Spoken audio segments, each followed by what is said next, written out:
Hello everyone, welcome to my YouTube channel. तो देखिए, इस वीडियो में हम UP TET paper second level 2 के जो है तो संस्कृत के प्रीवियस ईयर क्वेश्चन सॉल्व करेंगे। सो आप लोग वीडियो पर कंटिन्यू बने रहिए। तो आइए देखिएगा इसमें क्वेश्चन नंबर फर्स्ट कि बालकः हस्यते वाक्य में वाच्य परिवर्तन होगा। तो देखिए, बालकः हस्यते वाक्य में वाच्य परिवर्तन पूछा गया है।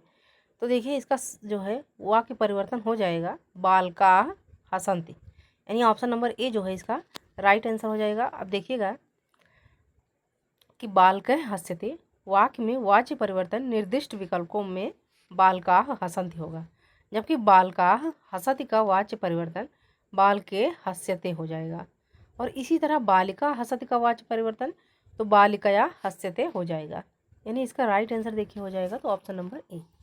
देखिए, ये पेपर एनालिसिस है, सेम ऐसे ही पेपर एग्जाम में आएंगे। तो आप लोग पेपर जितना हो सके प्रीवियस ईयर पेपर लगाइए और इसका एनालिसिस करिए। तो चलिए देखिए, इसमें राइट आंसर इसका हो जाएगा ऑप्शन नंबर फर्स्ट, यानी बालकाः हसन्ति। अब देखिएगा अगला वाला क्वेश्चन क्या है कि शिक्षण प्रक्रिया किस सीमा तक सफल है, इसका पता लगाया जाता है। तो देखिए, इसका पता कैसे लगाया जाता है कि शिक्षण प्रक्रिया जो है वो किस सीमा तक सफल है।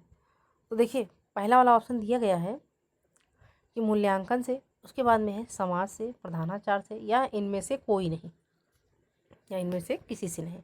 तो देखिए, शिक्षण प्रक्रिया किस सीमा तक सफल है, इसका पता जो है इसका पता मूल्यांकन करके लगाया जा सकता है। यानी जब पेपर होता है तो पेपर में मूल्यांकन किया जाता है, यानी बच्चे ने कितने अंक प्राप्त किए, तो यही होता है कि आपकी शिक्षण प्रक्रिया जो है तो किस हद तक सफल हुई है। तो देखिए, इसका राइट आंसर हो जाएगा ऑप्शन नंबर फर्स्ट, मूल्यांकन से।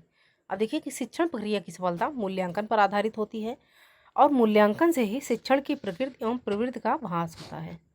साथ ही साथ शिक्षण के स्वर की जानकारी भी प्राप्त होती है। तो देखिए, इसका राइट आंसर हो जाएगा ऑप्शन नंबर फर्स्ट कि मूल्यांकन से। अब आइए देखिए अगला वाला क्वेश्चन कि अच्छे पठन के गुण बताइए। तो अच्छे पठन के गुण आपसे ये पूछ रहा है एग्जामिनर कि अच्छे पठन के गुण बताइए, तो क्या होगा।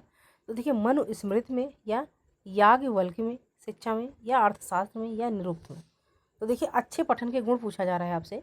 तो देखिए, याज्ञवल्क्य शिक्षा में अच्छे पठन के गुण निर्दिष्ट किए गए हैं और किस प्रकार से किसी पाठ को पढ़ा जाए ताकि उसकी विषय वस्तु का सहज भास हो सके, और उसका निदर्शन याज्ञवल्क्य द्वारा प्रदत्त शिक्षण पद्धति में है। याज्ञवल्क्य ईसा पूर्व 7वीं शताब्दी के वैदिक काल के एक दार्शनिक ऋषि थे।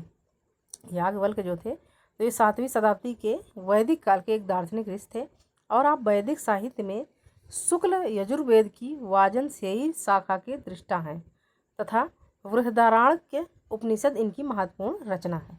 तो अच्छे पठन के गुण पूछा गया है क्वेश्चन में, तो राइट आंसर इसका हो जाएगा ऑप्शन नंबर बी, याज्ञवल्क्य शिक्षा में। अब देखिए अगला वाला क्वेश्चन। तो देखिए, अगला वाला क्वेश्चन यानी 64 नंबर क्वेश्चन है कि हितोपदेश का संबंध किस विधि से है। तो हितोपदेश का संबंध आपसे पूछा गया है कि किस विधि से है।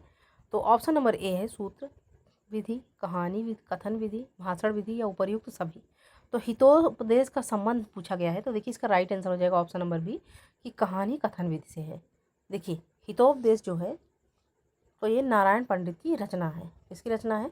तो हितोपदेश नारायण पंडित की रचना है, और इसमें कहानी कथन विधि का निरूपण किया गया है।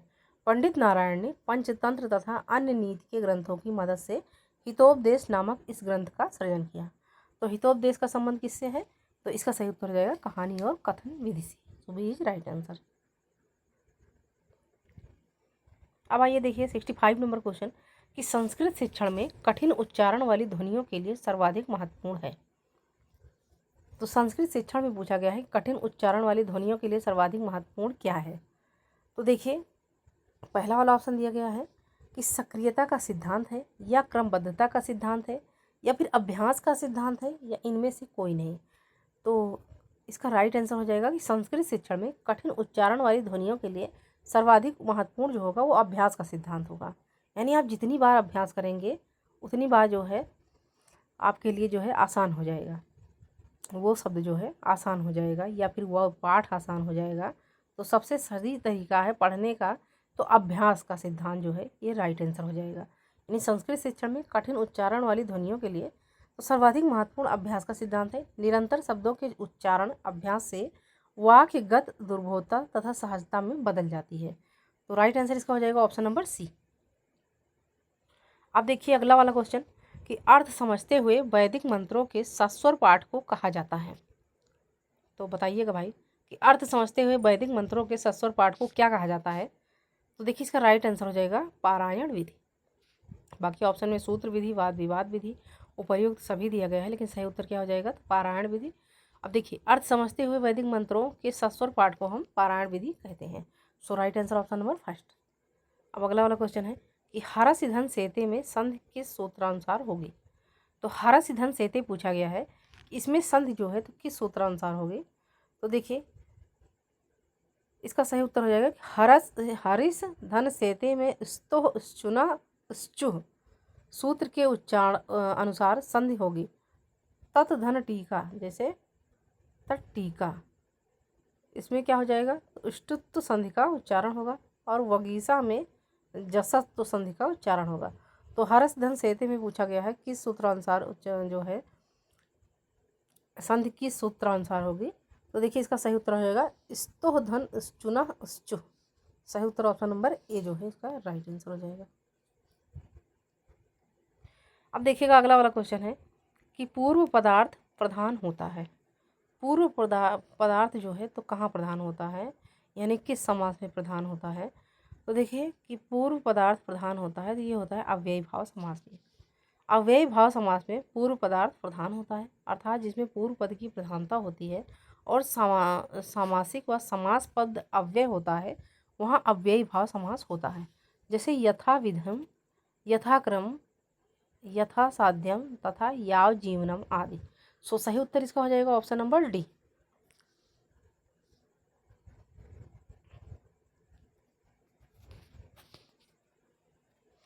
अब देखिए अगला वाला क्वेश्चन है कि जिस समास में पहला पद संख्यावाची हो उसे हम क्या कहते हैं। पहला पद जो है पूछा गया है संख्यावाची हो, तो देखिए ऑप्शन नंबर ए है द्विगु, द्वंद्व, कर्मधारय या तत्पुरुष। तो देखिए कि इसका सही उत्तर हो जाएगा ऑप्शन नंबर ए कि जिस समास में पहला पद संख्यावाची हो वहाँ द्विगु समास होता है।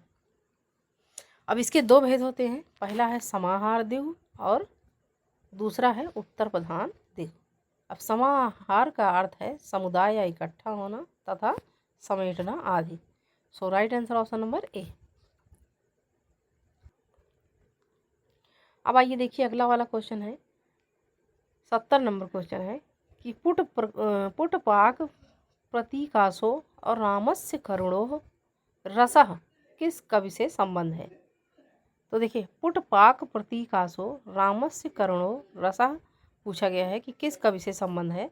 तो देखिए ऑप्शन नंबर ए है कालिदास, बी है भास, सी है भवभूति तथा डी है अश्वघोष। तो देखिए इसका राइट आंसर हो जाएगा ऑप्शन नंबर सी कि पुटपाक प्रतीकासो रामस्य करुणो रसः भवभूति से संबंध है। और भवभूति जो हैं तो संस्कृत के महान कवि एवं श्रेष्ठकर नाटककार थे। भवभूत ने अपने विषय में अपनी रचना मालती माधव में जानकारी दी है। और देखिए कि विदर्भ निवासी भवभूति अपना उल्लेख भट्ट श्रीकंठ पदलाच्छनी भवभूति नार्म से किया है। इनकी महत्वपूर्ण रचनाएं हैं महावीर चरितम, उत्तर रामचरितम और मालती माधवम। किसकी रचना है, तो ये सारी रचनाएं जो है भवभूत की है। सो इसका सही उत्तर हो जाएगा ऑप्शन नंबर सी, 70 का सी। अब देखिए अगला वाला क्वेश्चन 71 नंबर क्वेश्चन है क्वा सूर्य प्रभवो वंशः क्वा चालप विषया और मति ही पंक्ति किस ग्रंथ से उद्धृत है। अब देखिए ये जो है तो ये पंक्ति पूछा गया है कि ये पंक्तियाँ जो है तो किस ग्रंथ से उद्धृत किया गया है। तो पहला वाला ऑप्शन दिया गया है कि रघुवंशम से, उसके बाद बी है अभिज्ञान शकुंतलम से, सी वाला ऑप्शन है उत्तर रामचरितम से तथा डी है मेघदूत से। तो देखिए कि क्वा सूर्य प्रभावो वंशः क्वा चाल विषयामति पंक्ति जो है ये रघुवंशम से उद्धृत है। रघुवंशम तो ये किसकी रचना है, कालिदास की रचना है। और अपनी कृत रघुवंशम के प्रारंभ में ही कालिदास ने इस वंश की प्रशंसा में लिखा है कि कहाँ सूर्य के समान प्रभावशाली वंश रघुवंश, रघुवंश तो कहाँ सूर्य के समान प्रभावशाली वंश। जो कि रघुवंश है। और कहाँ मेरी अल्प विषय वाली बुद्धि, किसने कहा? तो कालिदास ने अपने बारे में कहा है। एक लघु नौका के सहारे विशाल समुद्र को पार करने की इच्छा कर रही है। इस कृति के नायक राजा दिलीप और नायिका सुदक्षिणा है। सो इसका सही उत्तर हो जाएगा ऑप्शन नंबर ए, रघुवंशम। यानी ये पंक्तियां जो है तो रघुवंशम से ली गई है। अब देखिएगा अगला वाला क्वेश्चन कि कौन्तेय पद में कौन सा प्रत्यय विद्यमान है? कौन्तेय, तो कौन्तेय पद में ढक प्रत्यय विद्यमान है। अब प्रत्यय का तात्पर्य कि उन वर्णों या समूहों से है जो किसी शब्द के अंत में या उसके अर्थ में विशेषता लाने को लगाए जाते हैं। जो प्रत्येक क्रियाओं से बनते हैं उसे हम कृदंत, और जो संज्ञा विशेषण से बनते हैं उसे हम तद्धर कहते हैं। क्रिया से बनने वाले प्रत्यय को हम क्या कहते हैं? तो कृदंत, और संज्ञा और विशेषण से बनने वाले प्रत्यय को तद्धर प्रत्यय कहते हैं। अब कौन्तेय पद पूछा गया है कि कौन्तेय पद जो है कौन सा प्रत्यय विद्यमान है? तो राइट आंसर इसका हो जाएगा ऑप्शन नंबर सी, ढक। अब देखिए अगला वाला क्वेश्चन है कि कत्र शब्द में कौन सा प्रत्यय है? तो कत्र शब्द में प्रत्यय पूछा गया है, तो इसका सही उत्तर हो जाएगा त्रिच, यानी बी वाला ऑप्शन जो है इसका राइट आंसर हो जाएगा। अगला है कि उपगमनम में कौन सा समास है? तो ऑप्शन नंबर ए है तत्पुरुष, उसके बाद बी है अव्ययी भाव, सी है कर्मधारय तथा डी है द्विगु। तो उपगमनम में पूछा गया है कौन सा समास है? तो देखिए उपगमनम में अव्ययी भाव समास है। अव्ययी भाव समास का उदाहरण देख लीजिए कि जिसमें पूर्व पद की प्रधानता हो और सामासिक या समास पद अव्यय हो, वहाँ अव्ययी भाव समास होता है। जैसे प्रतिदिनम, यथा विधि, यथा क्रम, यथा शक्ति तथा याव जीवना आदि।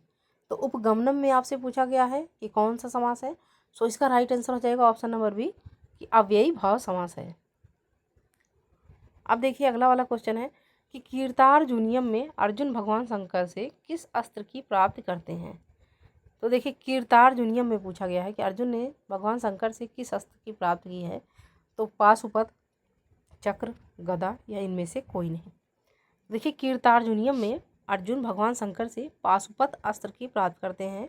यह महाकवि भारवी द्वारा, यह जो है तो महाकवि भारवी द्वारा 7वीं सदी में रचित महाकाव्य है, जिसे संस्कृत साहित्य में महाकाव्यों की वृहत्तरी में स्थान प्राप्त है। कौन सा महाकाव्य? तो कीर्तार्जुनीयम। किसके द्वारा रचित है? तो महाकवि भारवी के द्वारा 7वीं सदी में रचित है। अब क्वेश्चन में कहा गया है कि कीर्तार्जुनीयम में अर्जुन भगवान शंकर से किस अस्त्र की प्राप्त करते हैं? तो इसका सही उत्तर हो जाएगा ऑप्शन नंबर ए, पाशुपत अस्त्र।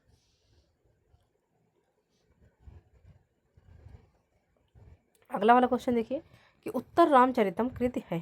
तो उत्तर रामचरितम कृति जो है ये क्या है? दांडी है, भवभूति है, भास है या श्रीहर्ष है?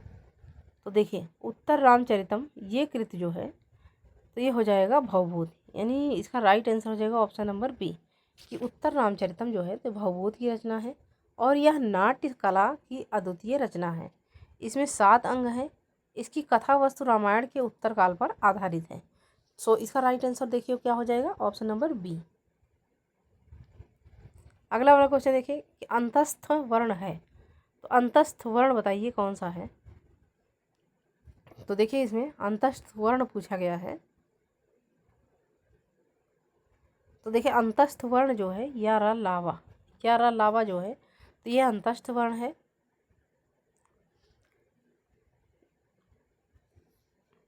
उसके बाद देखिए कि जीभ, तालु, दांत और ओठों के परस्पर सटाने से होता है।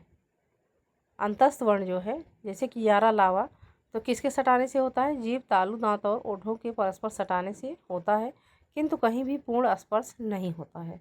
अतः ये चारों व्यंजन क्या हैं? तो अर्धस्वर कहलाते हैं। तो सही उत्तर इसका हो जाएगा ऑप्शन नंबर बी। अब देखिए अगला वाला क्वेश्चन है कि ऊष्म व्यंजन है। ऊष्म व्यंजन आपसे पूछा गया है। तो ऊष्म व्यंजन कौन कौन से हैं? तालव्य सा, मूर्धन सा, दंती सा और हा, ये जो है तो ये ऊष्म व्यंजन कहलाते हैं। तो राइट आंसर इसका हो जाएगा ऑप्शन नंबर डी। दिए गए विकल्पों में ऊष्म व्यंजन तालव्य सा, मूर्धन सा, दंती सा और हा है। ऊष्म व्यंजन का उच्चारण तो एक प्रकार की रगड़ या घर्षण से उत्पन्न ऊष्म वायु से होता है। सो डी वाला ऑप्शन जो है इसका सही उत्तर हो जाएगा। अब अगला वाला क्वेश्चन देखिए कि दैत्यार्य में कौन सी संधि है। तो दैत्यार्य में संधि पूछा गया है कि कौन सी संधि है। तो ऑप्शन नंबर ए है स्वर संधि, बी है व्यंजन संधि, सी है विसर्ग संधि तथा डी है पूर्व रूप संधि। तो देखिए दैत्यार्य में जो है स्वर संधि है, यानी दैत्यार्य में स्वर संधि है और इसका संधि विच्छेद होगा दैत्य धन अरि बराबर दैत्यारी। सो राइट आंसर इसका हो जाएगा ऑप्शन नंबर ए।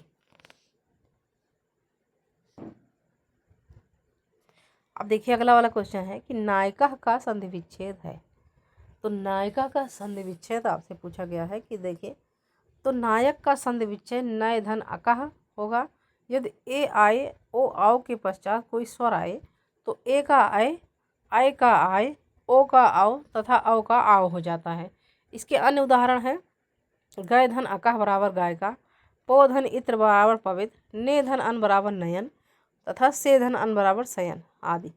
अब नायिका का जो है संधि विच्छेद पूछा गया है तो नय धन अकह बराबर नायिका, यानी सी वाला ऑप्शन जो है इसका सही उत्तर हो जाएगा।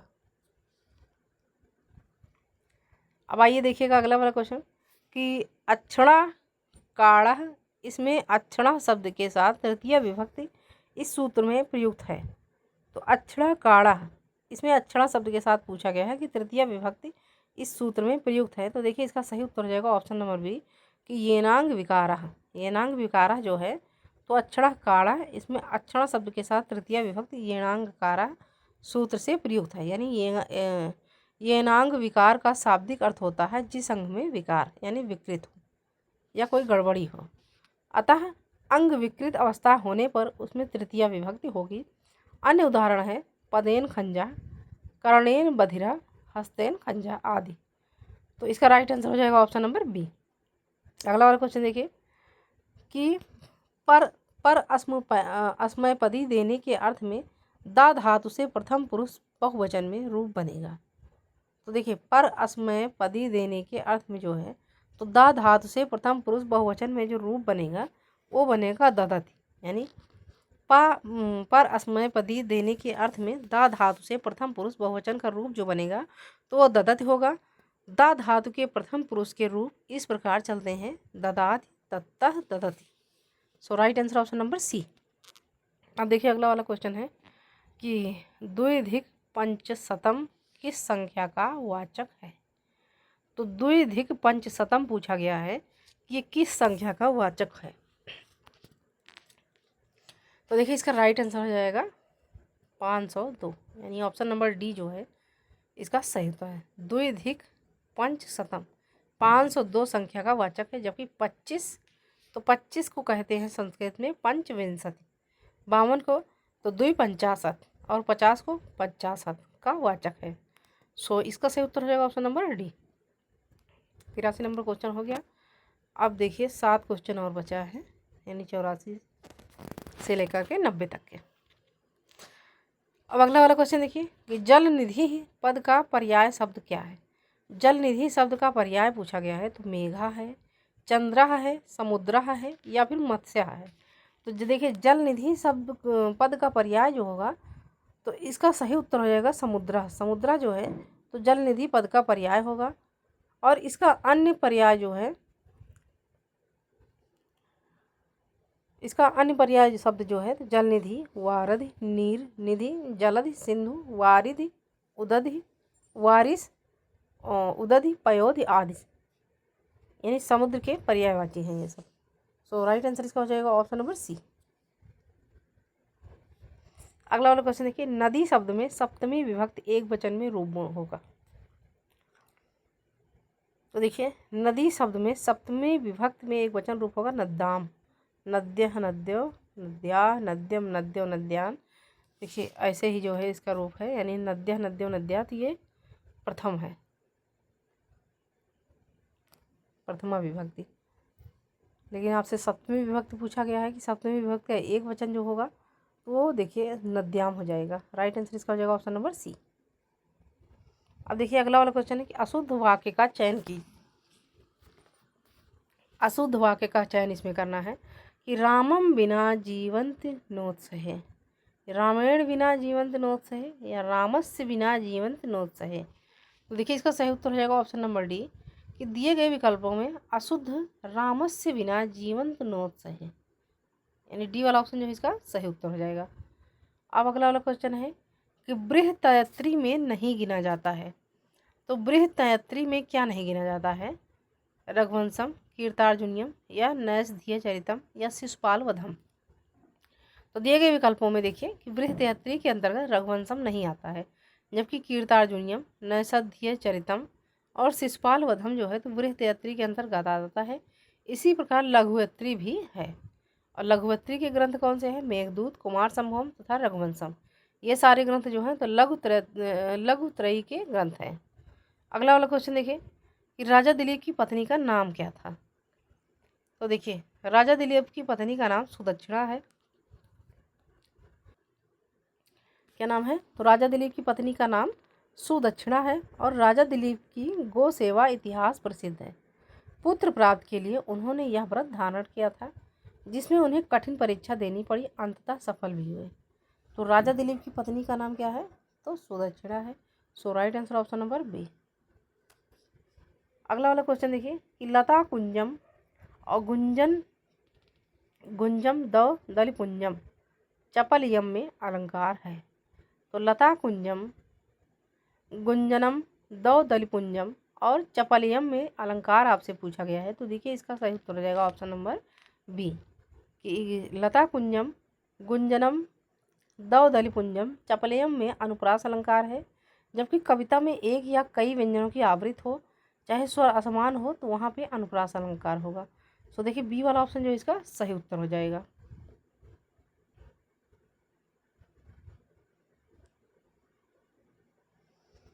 अब अगला वाला क्वेश्चन देखिए 90 नंबर क्वेश्चन है कि जीवेशु मानव श्रेष्ठा वाक्य में रेखांकित पद में विभक्ति विधायक सूत्र क्या है। देखिए कि जीवेशु मानव श्रेष्ठा वाक्य के रेखांकित पद में यत्स निर्धारणम विभक्ति विधायक सूत्र है। प्रस्तुत सूत्र यत्स निर्धारणम कहलाता है कि जहाँ पर निर्धारण किया जाए वहाँ पर सप्तमी विभक्ति का प्रयोग किया जाएगा। यानी सही वाला उत्तर जो है तो इसका सही उत्तर हो जाएगा ऑप्शन नंबर सी, यत्स निर्धारणम। So right answer option number सी।